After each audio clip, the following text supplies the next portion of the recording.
watching One Gotti Talking Sports.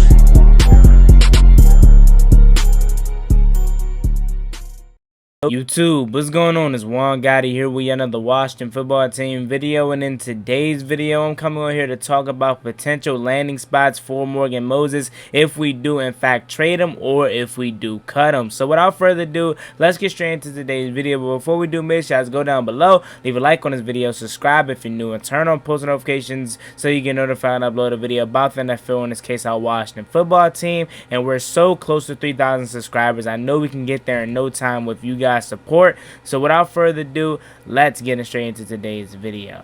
If you guys don't know, a couple days ago it came out and said that Morgan Moses is now allowed to seek a trade, and I'm not gonna lie, when it first came out it caught me by surprise, man. I was like, no, big Morgan Moses, man, the most dependable person on our team outside of Ryan Kerrigan. No matter if he's 100% or if he's 50%, he's gonna always be out there. It caught me off guard because he's coming off his best season as a pro, in my opinion. So I kind of wasn't feeling it at first, but now after sleeping on it for a couple days and actually, you know, looking at the reasons why Ron Rivera wants to move on from Morgan Moses, it kind of makes sense. Now it's a big risk that we're taking if we do in fact move on from Morgan Moses, but at the same time you want to get your young guys on the field because obviously you want them to be the future. So I understand what Ron Rivera's plan is, but at the same time, like I said, I was comfortable with going out there with Morgan Moses. Now if you guys don't know, the big reason why we want to get rid of Morgan Moses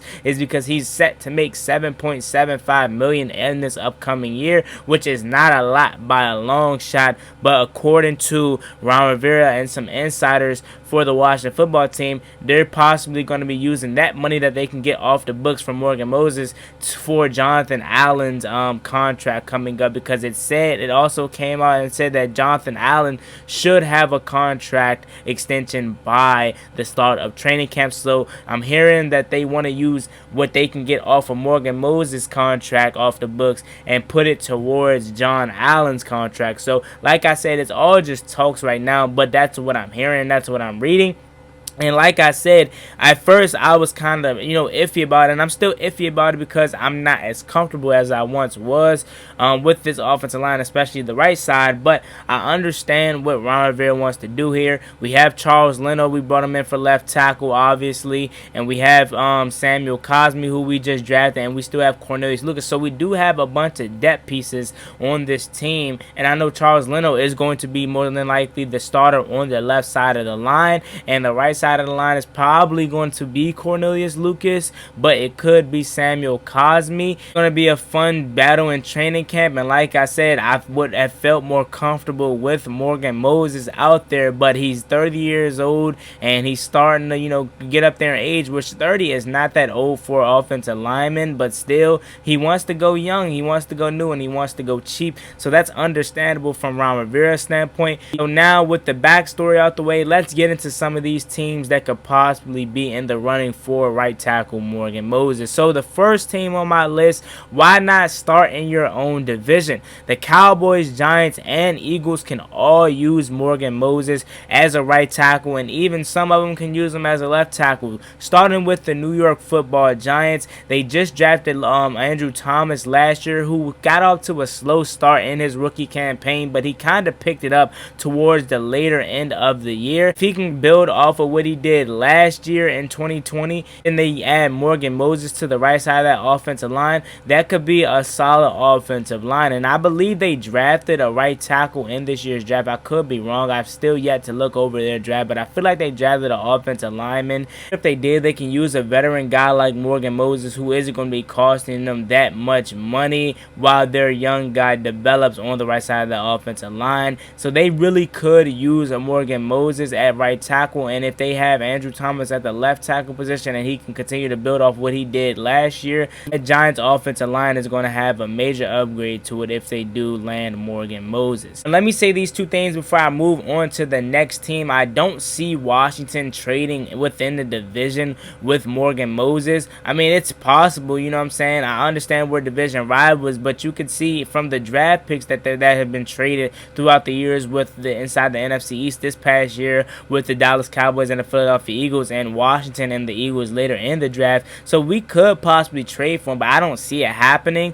But we could do it, or if we do in fact cut Morgan Moses, one of these teams could in fact sign him. Now moving on to the next team beside the NFC East is the Philadelphia Eagles. Man, we know their offensive line needs help. Their offensive line is getting up there in age. They could use Morgan Moses as a right tackle or a left tackle. Whatever side may work. He can play both, as we know. So the Philadelphia Eagles could be another team in the running for Morgan Moses, in my opinion, to protect Jalen Hurts or whoever's going to be their quarterback for the 2021 season. Like I said, their offensive line was really good a couple years ago, but obviously they're aging and they're always seeming to be hurt. So Morgan Moses, a guy that's 30 years old, not really on the end of his career, but he is getting up there in age a little bit, but a guy that they need, a guy that's durable, a guy that's going to be out there every single snap, even if he isn't 100%.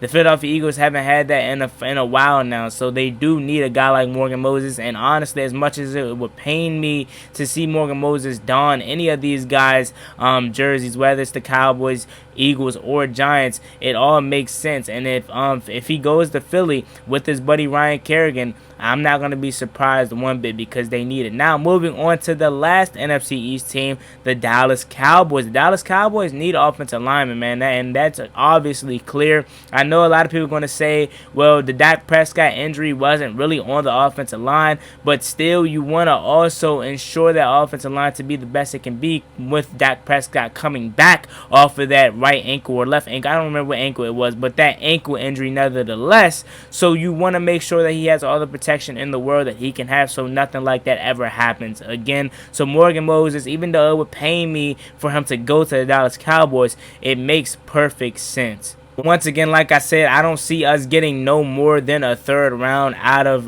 Morgan Moses, which I totally would take, especially if it's for a bad team. They can have a high draft pick in the third round, and even if they're not a bad team, if they're somewhat a good or average team, I still would take it. A third round for a 30-year-old guy, I would take it in a heartbeat. Now, moving on to the next team on my list, I have the Buffalo Bills. Now, looking at the Buffalo Bills, it is hard to detect any weakness or anything wrong with the Buffalo Bills just because they're so good, but they can use some offensive line help. Now, they do have Darrell Williams, who played tackle last year, but I believe, doing my research, he is playing offensive guard now this year. I could be wrong, but nevertheless, he has the ability to play both positions, offensive guard and offensive tackle. Why not have a true tackle in Morgan Moses, right tackle there, to go to Buffalo and protect Josh Allen? That would be a perfect fit in my opinion.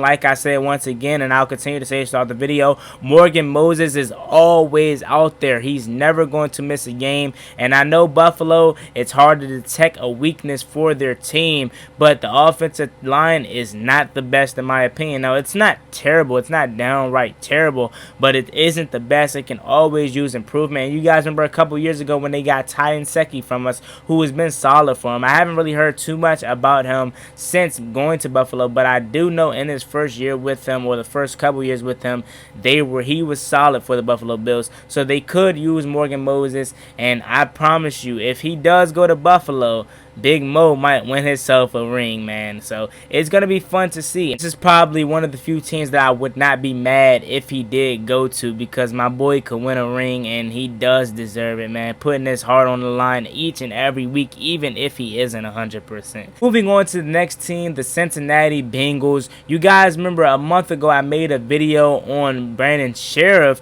and I was talking about how the Cincinnati Bengals should trade with us for Brandon Sheriff because they need offensive line depth. Same thing here with Morgan Moses. Whether we trade him to the Cincinnati Bengals or we do let him walk and we just cut him, this could be a perfect landing spot for Morgan Moses, because obviously they need linemen to protect Joe Burrow, and they need a guy that's going to hold it down on the right side. They have Jonah Williams on the left side, who was injured when he first came into the league but slowly picked it up when he finally got onto the gridiron. They can continue to add to that by getting Morgan Moses, especially with them passing up on Penasawel and getting Jamar Chase. I know Penasawel was a left tackle, but he had the ability to play right side too if he needed to, but they decided to go with Jamar Chase, so they still need to add to the offensive line. And once again, what better guy to have than Morgan Moses, who's a veteran, who was a captain for the Washington football team, and who is going to be out there every single snap. So this could be yet another good landing spot, in my opinion, for Morgan Moses. Now, finishing off this video with the last team, in my opinion, is the Tennessee Titans. The Tennessee Titans offensive line, in my opinion, is not that bad according to the names that they have on the offensive line, but according to Pro Football Focus, they do need some tackle help. And once again, Morgan Moses could go over there in Tennessee and help open up the run lanes for Derrick Henry, protect Ryan Tannehill and stuff like that, and also give him a real opportunity to win a Super Bowl. And I'm not saying the Tennessee Titans are really heavy favorites to win a Super Bowl, but they obviously have a chance each and every year with Derrick Henry healthy and with Ryan Tannehill healthy. So I think this could be yet another good landing spot for Morgan Moses. So yeah, man, it's me, your boy Juan Gotti. I just wanted to come on here with a quick little video talking about teams that Morgan Moses could possibly play for if we do in fact trade him or if we let him walk. Let me know what you guys think about my list down below. What other teams that I leave out that Morgan Moses could possibly go to? Like I said, let's be realistic here. I don't think he's going to get nothing. I don't think we're going to get nothing more than a third-round pick for Morgan Moses. Maybe something earlier than that, but I don't see it because, like I said, he's 30 years old, so I see nothing more than a third-round pick. So as always, it's me, your boy Juan Gotti. Let me know what you guys think about this video down below. We're on the road to 3,000 subscribers. We're so close to hitting it. I know we can hit it in no time, and with you guys' support, we're going to be there in a blink of an eye. So as always, it's me, your boy Juan Gotti. I'm out. Peace. Cross me one time, that's gonna get you popped. Get you popped.